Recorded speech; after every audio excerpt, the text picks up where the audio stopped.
Bu,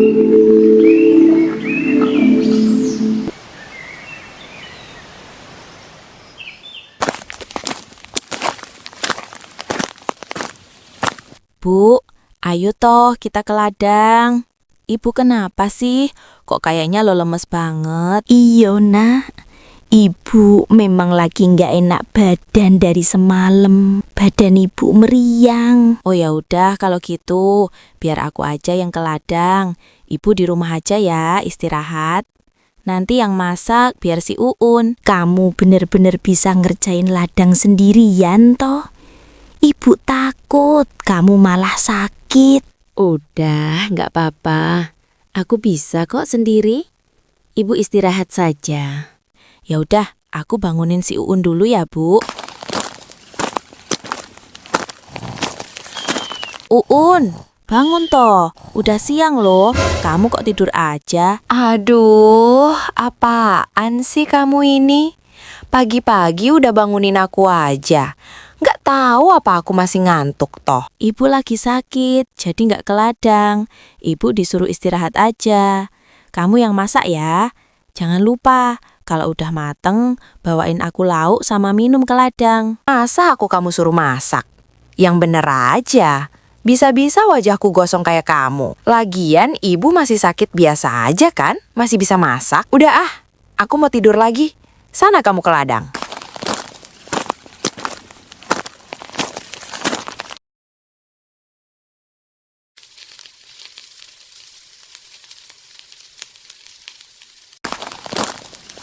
Aduh, perutku lapar banget. Iya, tunggu sebentar ya. Bentar lagi mateng. Sekalian ibu buatin nasi bungkus buat kakakmu di ladang. Nanti kamu anterin. Ya udah cepet lah Bu masaknya. Nanti antrin ke depan. Cepet, jangan lama. Lama banget sih Ibu. Udah tua jadi makin lambat. Bu cepat, aku udah lapar. Udah tua jadi makin lambat. Uun, ini nasinya kamu makan dulu. Habis makan, kamu antarkan nasi buat kakakmu.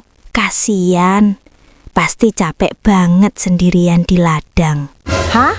Ikan asin sama sayur? Ibu kan tahu aku nggak suka makanan itu. Aku maunya ayam. Ibu udah nggak punya uang lagi, jadi kita makan seadanya dulu ya. Ya wes, aku nggak mau makan. Buang aja makanan nggak guna itu. Seharusnya aku tuh bukan jadi anak ibu. Seharusnya aku jadi anak orang kaya, nggak susah kayak gini. Mending aku cari Mas Turmin. Astagfirullah, Uun. Aduh, kok tiba-tiba jantung ibu sakit loh.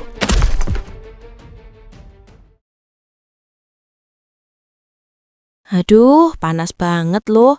Sendirian nanam padi. Capek tenan. Si Uun mana nih? Udah siang, makanan aku belum dianterin juga. Perut udah lapar, badan juga lemes.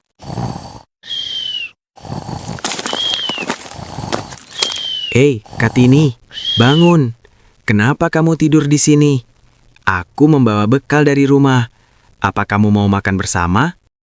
Ijal, iya, aku lagi nungguin Uun, tapi kok belum datang-datang? Malah ketiduran.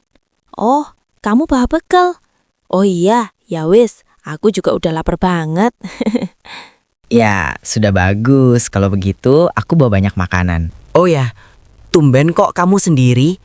Ibumu kemana? Ibuku sedang kurang enak badan, jadi aku suruh istirahat aja di rumah. Oh, semoga ibu kamu cepat sembuh ya. Kamu kuat sekali menggarap ladang sendiri. Kira-kira di mana ya Mas Turmin? Biasanya kalau jam segini nongkrong sama si Codet di depan rumah. Ya ampun, siang-siang begini ketemu si Uun, kembang desa. Mau kemana nih Uun sayang? Kalau mau, Mas Tarjo anterin nggak? Biar nggak capek jalan sendiri. Jangan mimpi terlalu tinggi. Wajahmu saja nggak pantas berdiri deket aku. Dasar perempuan sombong, gak jadi aku suka sama dia. Omongannya pedes pol. Lah, itu Mas Turmin. Aku samperin Monitor ketua Aku tak mau lapor Mas Turmin. buat Kebetulan banget kita ketemu di sini. Lagi nongkrong ya, Mas? Uun, si cantik. Iya nih, lagi nongkrong aja. Daripada nggak ada kerjaan. Uun dari mana nih? Iya, aku tadi habis dari ladang. Wah, rajin sekali. Uun dari ladang. Mas, boleh ya aku ngobrol sebentar? Aku itu suka banget nonton konser rock, Mas. Mas Turmin juga suka lagu rock. Loh, kok sama? Berarti kesukaan kita sama ya, Mas? Kebetulan nanti malam di kampung sebelah ada konser rock. Uun mau ikut nggak? Iya toh, Mas. Ya mau ikut lah kalau sama Mas Turmin. Ya sudah, nanti malam Mas Turmin jemput ya. Ya udah, Mas, aku pulang dulu ya. Mau bantu ibu di rumah. Wah, kayaknya si Uun suka tuh sama lu. Dia kan dikenal sombong sama cowok kampung sini. Mana kalau ngomong pedes bener. Hihihihi. Iya loh Mas, Turmin gitu loh. Pesonanya nggak main-main. Aduh, makasih ya Ijal. Gara-gara kamu, perutku jadi kenyang banget loh. Makanannya juga enak banget. Iya, sama-sama. Besok aku bawa bekal lagi deh. Ya udah, kita pulang saja. Sudah sore.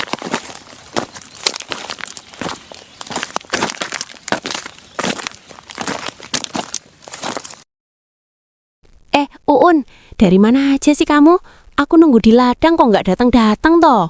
Kamu nggak tahu ya, aku hampir mati kelaparan. Ya jadi bagus kan kamu loh. Jadi bisa pacaran sama Mas Ijal di ladang toh. Kamu sama Mas Ijal cocok kok, sama-sama kucel. Udah diam kamu. Ini Ijal temanku. Jangan gosip yang nggak bener loh. Ya wes, ayo pulang. Ijal, aku pulang duluan ya sama Uun. Ya ampun, kenapa jantung aku jadi deg-degan ya? Dibilang pacaran sama Kartini, Hah? Ibu, Bu, bangun Bu. Uun, kenapa ini Ibu? Kok bisa sampai pingsan toh? Bu, bangun. Kita harus bawa Ibu cepet-cepet ke rumah sakit. Dasar Ibu. Kerjanya nyusahin orang aja loh. Aku nggak mau nganter ibu toh. Aku udah ada janji sama Mas Turmin mau nonton konser kok. Ya ampun Un, ibu kamu lagi pingsan begini, kamu masih kepikiran mau nonton konser? Yang bener aja kamu, ini ibu kamu loh. Ya aku tahu dia ibu aku loh, tapi aku nggak peduli toh. Aku tetap mau ke konser sama Mas Turmin wis. Ya udah, kalau kamu tetap nggak mau nganter ibu, biar aku aja yang bawa ibu ke rumah sakit.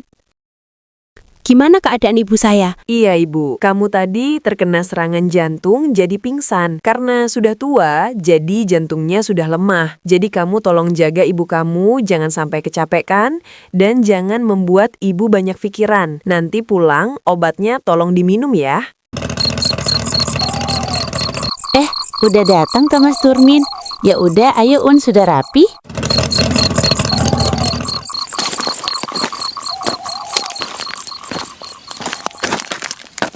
Ya udah Bu, Ibu duduk dulu di sini ya.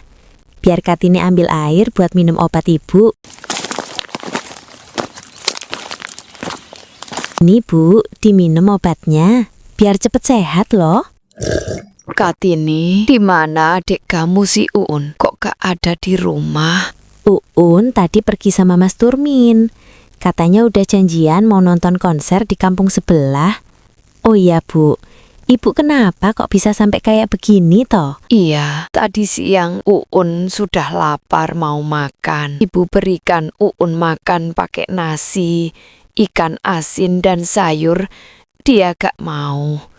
Uun bilang gak mau hidup susah bareng ibu. Di situ hati ibu sakit sekali mendengar ucapan Uun. Ya ampun, emang si Uun ini makin besar makin gak jelas loh. Nanti kalau pulang biar aku marahin, ben dia cepet sadar. Ya udah, ibu istirahat saja di dalam. Biar Kartini tunggu Unin di luar. Awas saja si Uun, dasar anak genden.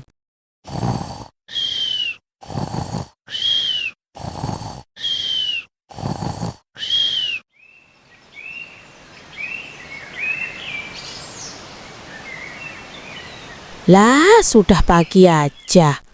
Aduh, badanku pada sakit gara-gara tidur di luar.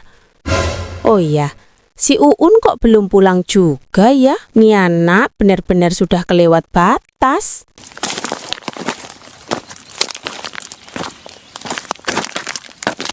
Ada Kak Kartini toh di depan rumah. Ngapain toh pagi-pagi sudah di depan rumah saja? Gak usah kamu tanya-tanya aku, Un. Kamu dari mana aja baru pulang pagi-pagi toh? Ibu sakit gara-gara kamu. Enak saja kamu salahin aku, bukan salah aku lah. Ya tapi ibu gak apa-apa kan? Kamu itu seharusnya bersyukur masih punya ibu loh. Bukan malah kayak gini. Ibu itu sakit jantung, Un. Udah parah. Mungkin karena ibu sudah tua wajar saja sakit. Gak usah lah dilebih-lebihkan. Bikin orang jadi repot saja. Apa kamu bilang? Kamu memang anak durhaka toh? Mending kamu pergi dari rumah ini sekarang, wes. Oh, kamu jadi mengusirku dari rumah gubuk ini.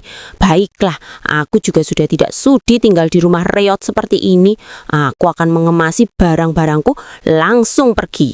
Setelah diusir oleh Kartini, Uun memutuskan untuk pergi dari rumah itu dan tidak pernah kembali.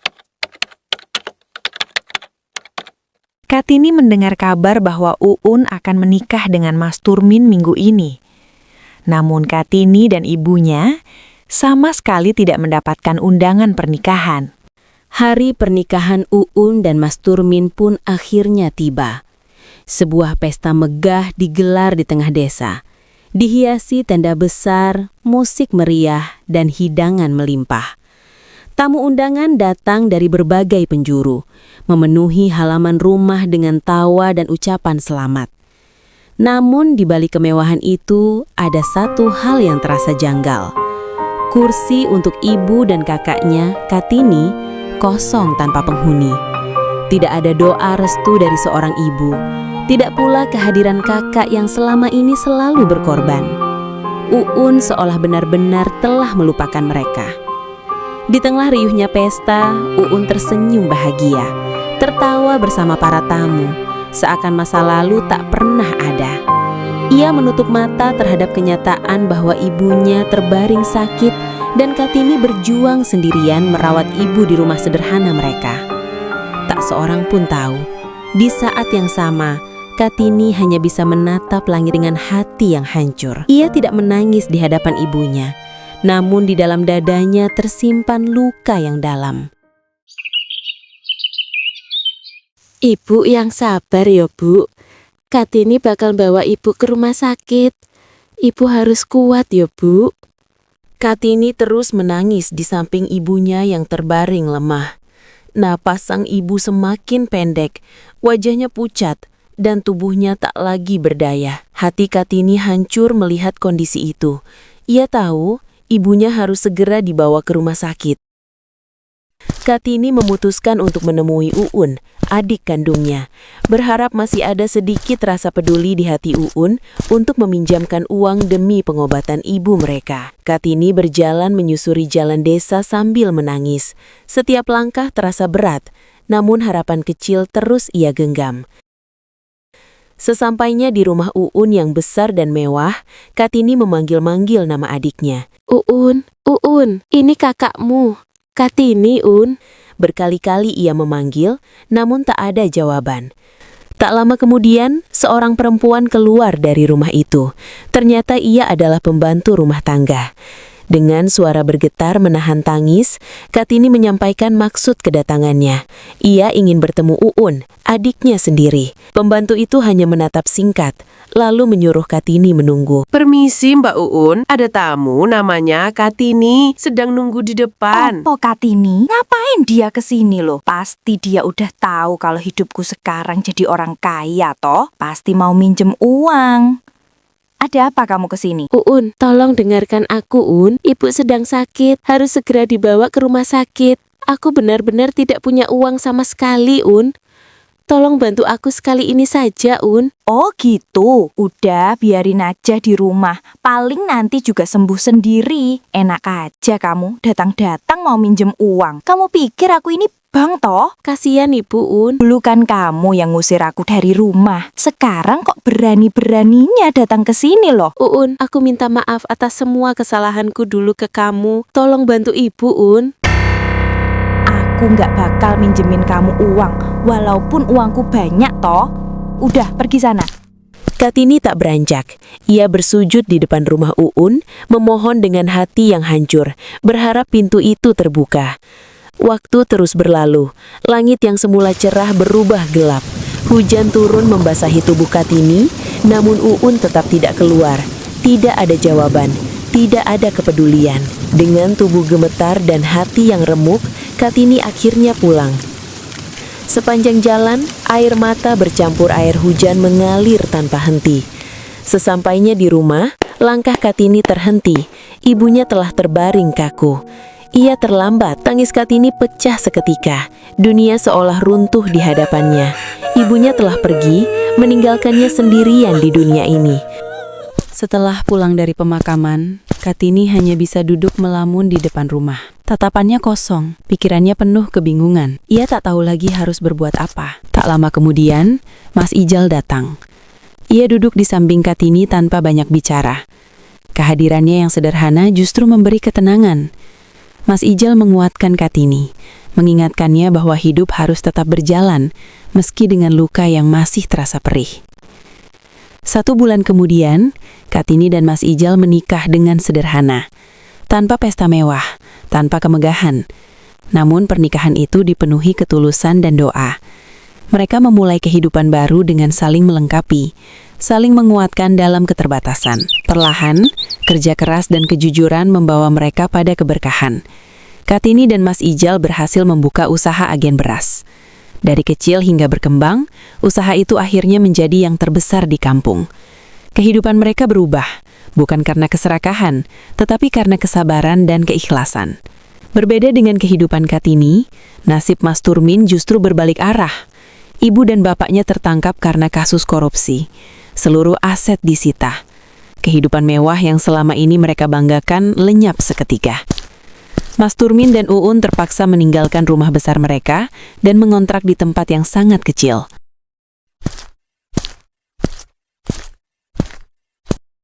Uun yang tertekan mulai menuntut Mas Turmin untuk mencari pekerjaan. Mas Turmin, bangun mas. Ini udah siang loh. Kamu cari kerja sana ya.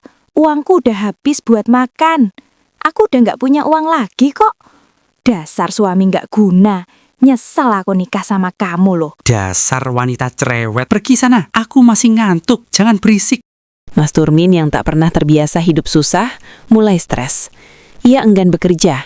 Hari-harinya hanya diisi dengan kemalasan dan amarah. Pertengkaran demi pertengkaran pun tak terhindarkan.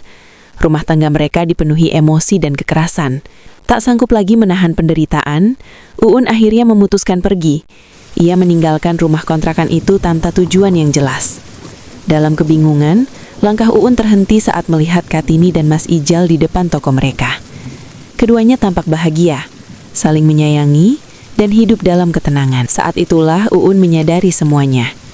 Kehidupan yang dibangun di atas kesombongan dan kedurhakaan tak pernah membawa kebahagiaan sejati. Inilah akhir dari anak yang durhaka dan sombong. Kehilangan segalanya karena melupakan orang tua dan mengabaikan kasih sayang keluarga.